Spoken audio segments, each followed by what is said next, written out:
Richard, both Sheriff's Office detectives and TBI agents arrived here this morning, and they still remain here at this hour. A couple of minutes ago, I saw several TBI agents loading several flat items wrapped in paper into that investigation van. I've also seen them take fingerprints and tow a car off this property as investigators work to get that needed breakthrough in this missing woman case.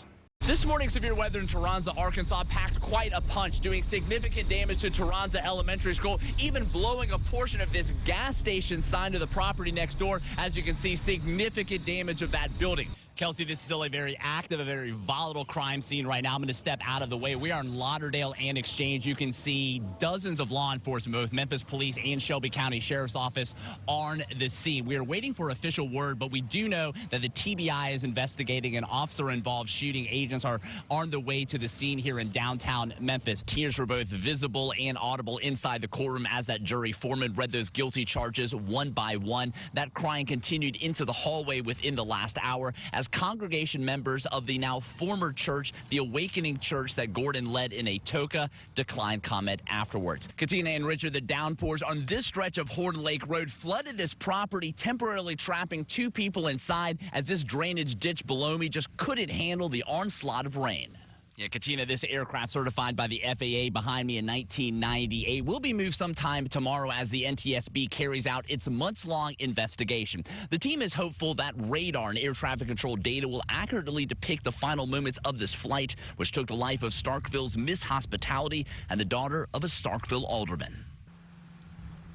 Yeah, Richard, we've also learned today that no Memphis police officers are part of that U.S. Marshals task force which came to this area last night to arrest Brandon Weber. While things in this community are much calmer this hour, emotions are still raw and tensions remain high.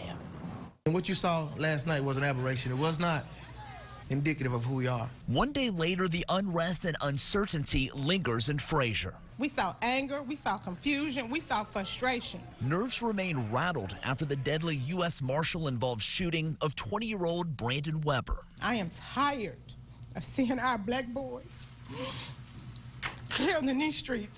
Once word got out, chaos ensued on Overton Crossing. Memphis police were called in for traffic control. Angry people filled the neighborhood with some people in the streets throwing rocks and concrete at officers and cars. Officers put on riot gear and 3 dozen first responders were hurt.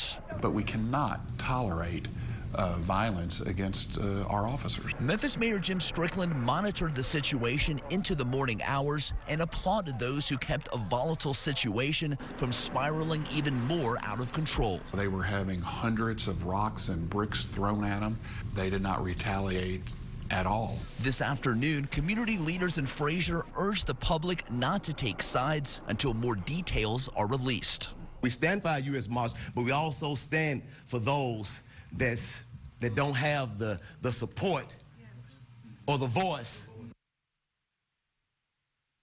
Now, as is custom in any law enforcement-related shooting in Shelby County, the Tennessee Bureau of Investigation will lead the investigation into that deadly shooting, and then those investigators will present their findings to the district attorney. At this time, they are not releasing the name of that U.S. Marshal who shot and killed Brandon Weber in this community last night. Reporting live in Fraser, Brad Broders, Local 24 News. And Brad, we're just getting some new information. Yeah, Richard, with these new schools being added to the list within Shelby County schools, thousands of SCS students are now eligible for free lead testing through the Shelby County Health Department and a chance for their parents to either get peace of mind or confirmation of their fears. I'm a little nervous right now because this is really bothering me. I broke the news to Kathleen Meyer before Shelby County Schools did. Her daughter is in kindergarten at Jackson Elementary, one of 11 SCS schools announced today to have elevated lead levels in at least one water source. Tests showed Jackson had 4 such sources, 2 water fountains and 2 coolers. My child or any child, I'm concerned for everybody. You know, that's ridiculous. Meyer said she'll now take her child to one of several Shelby County Health Department locations offering free lead testing in response to the more than 60 positive samples across SCS in recent weeks. I just want to make sure that my daughter is safe, and so are the rest of the children at school. The lead test involves a student getting a finger prick, and if the prick is positive for elevated lead, another blood sample is drawn and sent to a lab for testing. Results come back within 5 days, and if that second sample is also also positive. A follow-up test is done within a month.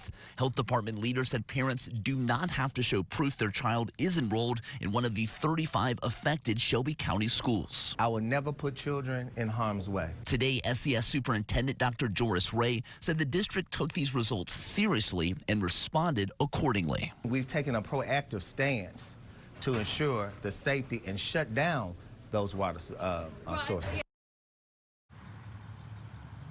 Now, a Shelby County Health Department spokesperson said the situation isn't exactly an emergency in their mind, but they do recommend parents at these schools get their children tested as soon as possible just to be on the safe end. To find a list of the nearly a dozen Shelby County Health Department locations offering this free lead testing, we have a list of that on our website, localmemphis.com. Reporting live at SCS headquarters in Midtown Memphis, Brad Broders, Local 24 News. Katina and Richard, President Trump offered his help today in this statewide race while also defending the state of his presidency under growing pressure with an expanding impeachment inquiry against him just 1 year from his own 2020 re-election bid. President Donald Trump on a mission tonight in Mississippi, helping Republican Tate Reeves pull through in a hotly contested gubernatorial election next week. Tate is pro-worker, he's pro-jobs, he's pro-family, he's pro-life. Despite Reeves outspending his Democratic opponent, Attorney General Jim Hood, by a more than 2-to-1 margin, a Mason-Dixon poll 2 weeks ago shows the election for governor basically a toss-up in deeply red Mississippi. I can't believe this is a competitive race. It's like embarrassing. I'm talking to Mississippi.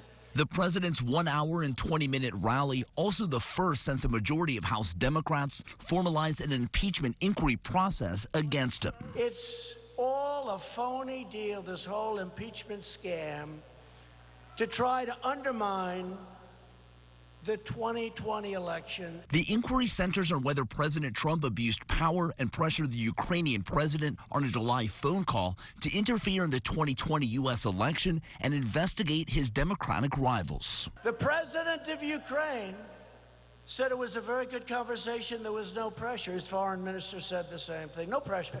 President Trump argued to this Mississippi crowd that the impeachment inquiry will backfire and boost Republicans at the ballot box.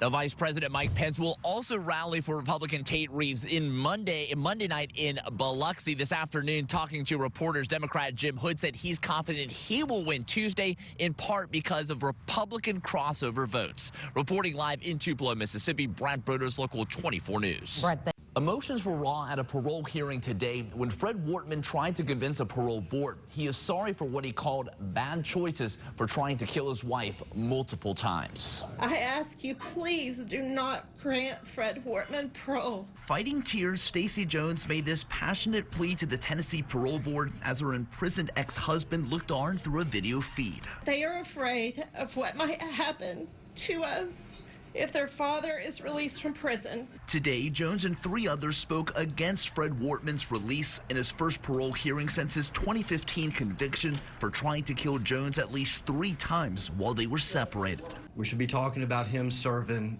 every day of the sentence. He poses a clear and present danger to Stacey. Wortman pleaded guilty for attempting to hire a hitman at least twice, one of whom was an undercover TBI agent, and poisoning toothpaste, which made both his ex-wife and their daughter sick.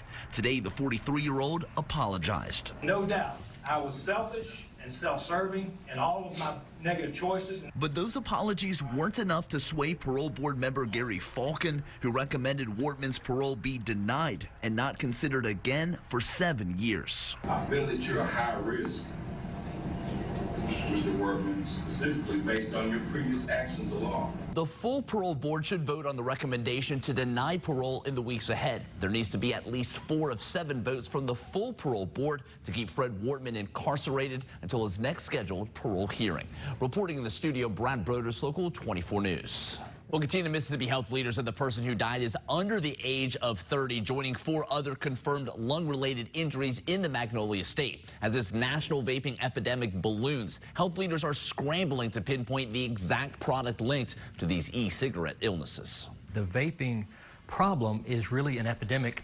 We didn't realize the scope of it even 1 to 2 months ago. And doctors said those growing e-cigarette health concerns are now affecting the Mid-South following today's announcement by Mississippi health leaders of the state's first vaping-related death, a person under the age of 30.